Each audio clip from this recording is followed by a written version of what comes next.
ఈ ఆంధ్ర ప్రజల పట్ల, అక్కడున్న పేద ప్రజల పట్ల, శ్రామిక ప్రజల పట్ల, పోరాడే ప్రజల పట్ల మనకి ఎలాంటి భిన్నాభిప్రాయం లేదు, వ్యతిరేకత లేదు. ఆ ప్రజల పట్ల మనం మమేకమై ఉన్నాం. ఎప్పుడైనా అక్కడ ఉండే దోపిడీ వర్గం, అక్కడ ఉండే పాలక వర్గం ఈ హైదరాబాదును తాము స్వాధీనం చేసుకోవడానికి ప్రయత్నం చేసి ఆంధ్రప్రదేశ్ రాష్ట్రం ఏర్పడింది. ఆంధ్రప్రదేశ్ రాష్ట్రం ఏర్పడిన తర్వాత 56 నుంచి 66 వరకు, అంటే ఒక 10 సంవత్సరాల పరిపాలన కొనసాగింది. ఈ 10 సంవత్సరాల కాలంలో తెలంగాణకు విపరీతమైన అన్యాయం జరిగింది. ఈ జరిగిన అన్యాయంలో భాగంగా ప్రత్యేక తెలంగాణ పోరాటం వచ్చింది. అక్కడి వరకు బాగుంది. వెనువెంటనే ఏం జరిగింది? తెలంగాణలో ఒక మైనార్టీ కులం నుంచి, అంటే వెలమ కులం నుంచి 5 సంవత్సరాల కాలంలో ఒక ముఖ్యమంత్రి అయ్యాడు.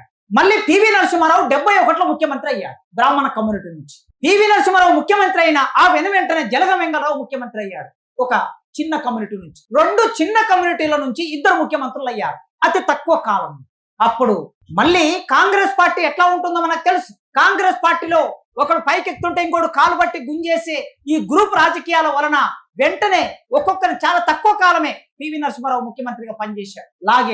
లాగేసిన తర్వాత కప్పలాటలో, ఈ పీతలాటలో జరిగినటువంటి ఆలోచన ఏమిటి అంటే, అప్పటికి సినిమా రంగంలో విపరీతంగా పెట్టుబడి పెట్టి వాళ్ళే హీరోలుగా, వాళ్ళే దర్శకులుగా, వాళ్ళే నిర్మాతలుగా మారి మద్రాసు కేంద్రంగా డబ్బు సంపాదించినటువంటి, లేదా గోదావరి జిల్లాలో, కృష్ణా జిల్లాలో డబ్బు సంపాదించిన భూస్వాములు, వీళ్ళందరికీ పాలనలో భాగస్వామ్యం అవసరం వచ్చింది. పాలనలో భాగస్వామ్యం కావాలి వీళ్ళకి. బ్రాహ్మణులు ముఖ్యమంత్రులు అయ్యారు, వెలమలు ముఖ్యమంత్రులు అయ్యారు, రెడ్లు ముఖ్యమంత్రులు అయ్యారు. మరి వారికి డబ్బు ఉంది చేతుల్లో, కానీ పాలన వాళ్ళ చేతుల్లో లేదు. పాలన వాళ్ళ చేతుల్లో ఉంటే ఇంకా ఎక్కువగా రాష్ట్రాన్ని దోపిడీ చేసుకోవచ్చు.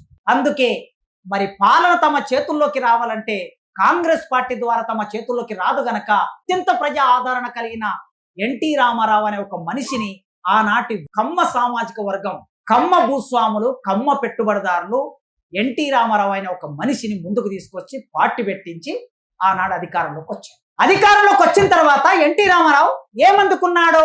69వ ప్రత్యేక తెలంగాణ ఉద్యమం ఆగిపోయిన తర్వాత మెల్లమెల్లగా ఎక్కడ రాజుకుంటుందో అనే ఒక భయం పుట్టుకున్నది వాళ్ళకి. ఎందుకు భయం పుట్టుకున్నదంటే 75 ఎమర్జెన్సీ తర్వాత తెలంగాణ ప్రాంతంలో విప్లవోద్యమం విస్తృతం అవుతున్న ప్రారంభమైంది. 80లో పీపుల్స్ వార్ పార్టీ ఏర్పడింది. 80లో ఒక నిర్మాణం ఏర్పడింది. ఈ నిర్మాణం ఎక్కడెక్కడికి దారి తీస్తుందో అర్థం కానటువంటి పరిస్థితిలో ఏమి లేరు పాలక వర్గాలు.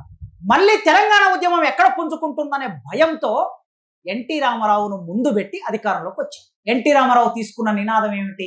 మనం తెలుగు ప్రజలము, అంటే తెలంగాణ నినాదాన్ని పూర్వపక్షం చేయడానికి తెలుగు అనే వాదాన్ని ముందుకు తీసుకొచ్చారు. తెలుగు ప్రజలమంతా ఢిల్లీ మీద యుద్ధం ప్రకటిస్తామనే ఆ నినాదాన్ని ఎన్టీ రామారావు ముందు పెట్టి తీసుకొచ్చారు. వెంటనే ఎన్టీ రామారావు అధికారంలోకి రావాలి గనక నక్సలైట్లకు ఒక మాట చెప్పాడు, పేద ప్రజలకు ఇంకో మాట చెప్పాడు. ఇప్పుడు మాట్లాడుతున్నారు తెలంగాణలో, ఉమ్మడి ఆంధ్రప్రదేశ్లో ఎస్సీలని, ఎస్టీలని, బీసీలని ఎక్కువ మంది రాజకీయ నాయకులుగా ఎదిగించి ఎమ్మెల్యేలను చేసి మంత్రులను చేసి వాళ్ళకి రాజ్యాధికారంలో భాగం కల్పించినటువంటి గొప్ప వ్యక్తి ఎన్టీ రామారావు అని స్వయంగా ఈ రాష్ట్ర ముఖ్యమంత్రి మాట్లాడుతున్నారు. ఆ వర్గాల నుంచి చదువుకున్న వాళ్ళు ఎదిగిన కాలం అది. చదువుకున్న వాళ్ళు ఎదిగిన కాలంలో ఏం జరుగుతుంది? ప్రశ్న తలెత్తుతుంది ఎప్పుడైనా. ఎస్సీల నుంచి, బీసీల నుంచి, ఎస్టీల నుంచి చదువుకున్న వాళ్ళు ఎదిగారు. రాజ్యాంగ ఫలితాన్ని అనుభవించి, రిజర్వేషన్ అనుభవించి, ఆ అనుభవంలో భాగంగా 80వ దశకం వచ్చేసరికి గణనీయ స్థాయిలో విద్యార్థి యువతరం ఈ కింది వర్గాల నుంచి పైకి వచ్చారు. వీళ్ళు వచ్చిన వాళ్ళు ఊరుకుంటారా? చైతన్యం ఒక్కసారి వచ్చినాక వీళ్ళు యూనివర్సిటీలోకి వచ్చారు. యూనివర్సిటీలో విప్లవ విద్యార్థి ఉద్యమాల ప్రభావానికి గురయ్యారు. ఈ ప్రభావానికి గురైనటువంటి వాళ్ళు వీళ్ళ ప్రయాణం ఎటువైపు ఉంటుంది? విప్లవోద్యమాల వైపు ఉంటుందా? ప్రత్యేక తెలంగాణ ఉద్యమం వైపు ఉంటుందా?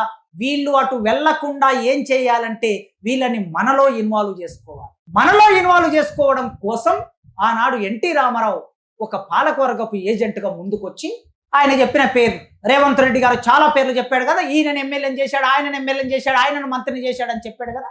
ఆ పేర్లు కలిగిన వాళ్ళందరూ ఆ పాలక వర్గంలో భాగం కావడానికి ఈ క్రమాన్ని మనం ఈ కాలంలో చూస్తాం.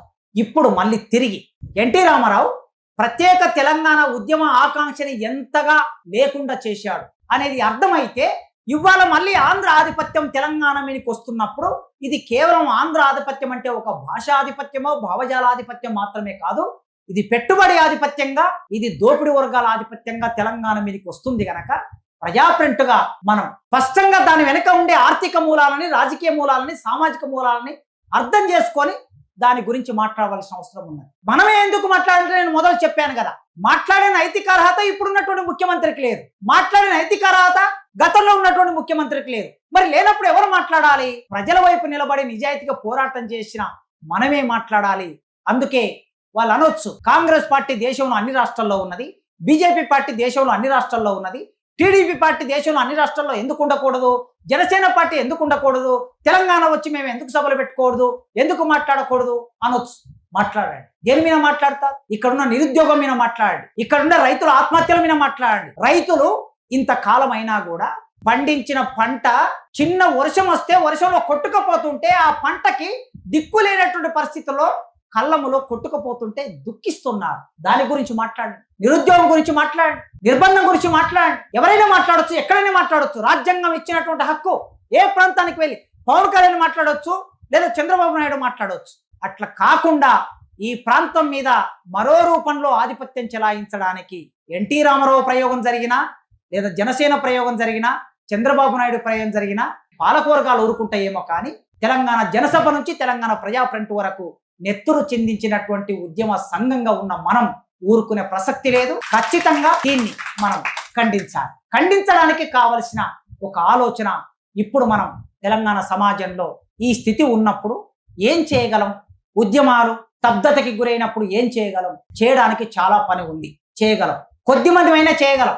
అందుకే మిత్రులారా, రూపాన్ని మార్చుకోవాలి. మనం ఎప్పుడు చేసిన పద్ధతిలోనే కాకుండా, మాట్లాడుతున్న పద్ధతిలోనే కాకుండా, రాస్తున్న పద్ధతిలోనే కాకుండా, సమాజంలో అనేక సమస్యలు మనం ముందుకు వచ్చినప్పుడు అనేక సమస్యల్ని అడ్రస్ చేయడానికి మనం చాలా ఎక్కువ పని ఉన్నది. ఆ పని చేయడానికి మీరు ఎంత సాధ్యమైతే అంత. ఇప్పుడు రైతులు ఉన్నారు, రైతుల దగ్గరికి మనం ఎట్లా వెళ్ళాలి, కళాకారులు ఎట్లా వెళ్ళాలి, కవులు ఎట్లా వెళ్ళాలి, ప్రజా ఫ్రంట్ ఎట్లా వెళ్ళాలి, లేదా ఇంకో సంఘం ఎట్లా వెళ్ళాలి. మనం కీర్తించుకుంటూ మాట్లాడాం కదా. ఇప్పుడు కీర్తనే జరిగింది. ఇప్పటి వరకు నేను మాట్లాడింది బెల్లి లలిత నుంచి మొదలుపెట్టి ఇప్పటి వరకు అవసరమే. ఇది ఎందుకో పునరుత్తేజం పొందడానికి, స్పిరిట్ పొందడానికి ఇది అవసరమే. కానీ ఎప్పటికీ వీటినే కీర్తిస్తూ ఎన్ని రోజులు ఉంటాం మనం ఇంకో రూపం మార్చుకోకపోతే వస్తారు.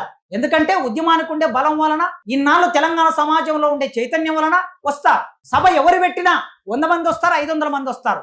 ఆ పేరు వలన, విప్లవం అనే పేరు వలన, తెలంగాణ అనే పేరు వలన వస్తారు. ఎవరు వస్తారు? కాక్రోచ్ బ్యాచ్ ఇక్కడ ఎంతమంది ఉన్నారు చెప్పండి. వీళ్ళు ఎంతమంది? దేశంలో 80 కోట్ల మంది ఉన్నారు. ఈ 80 కోట్ల మందిలో ఇక్కడ ఎంతమంది ఉన్నారు? మనం అందరం 50 దాటిన వాళ్ళమే ఉన్నాం ఇక్కడ. అంటే 50 దాటిన వాళ్ళం అంటే ఎవరము? 1990వ దశకములో కాస్త పుట్టి పెరిగి కాస్త సమాజం గురించి తెలిసి ఉద్యమాల్లోకి వచ్చిన వాళ్ళు ఉన్నాం. 2000 తర్వాత ఉన్న వాళ్ళ దగ్గరికి మనం వెళ్ళామా? మీటింగ్ పెట్టుకుంటాం, వస్తాం. విరసం పెట్టినా మీరే వస్తారు, ఏపీసీఎల్స్ పెట్టినా మీరే వస్తారు, ఇంకెవరు పెట్టినా మీరే వస్తారు, ఉపన్యాసాలు వింటారు, చప్పట్లు కొడతారు, పోతారు. ఇదేనా? ఎన్ని రోజులు చేస్తారు? అంటే ఇప్పుడు మనం 50 ఏళ్లలో ఉన్నామంటే ఇంక 20 ఏళ్ళు చేస్తాం అనుకుందాం కాసేపు. అంటే 70 ఏళ్ల వయసుకు మనమే ఉపన్యాసాలు ఇస్తాం, మనమే ప్రేక్షకులుగా ఉంటాం 70 ఏళ్ల వయసు. మరి తర్వాత ఉన్న నెక్స్ట్ తరంలోకి మనం వెళ్ళకపోతే మనం ఏ రూపం మార్చుకున్నట్లు? మన ఇంట్లో విప్లవం పుట్టి మనం ఇంట్లోనే అంతరిస్తే మనం ఏ రూపం మార్చుకున్నట్లు? నేను సీరియస్ గా ఆలోచించమని చెప్తున్నా మీ అందరికి మిత్రులా. ఎందుకంటే ఒక విశాలమైన ప్రపంచం ఉన్నది.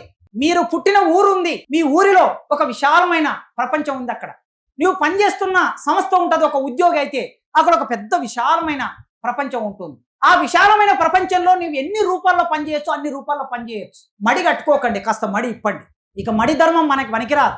ఇదో ఇట్లా ఈ మైకును ఇట్లా తీసి ఇక్కడనే పెట్టాలి అని చెప్పడం మడి కట్టుకోవడమే. దీని ఇట్లా పెట్టాలి అంటే ఇట్లే పెట్టడం మనకు అలవాటు. దీని ఇలా జరపొచ్చు అని తెలుసుకోవాలి.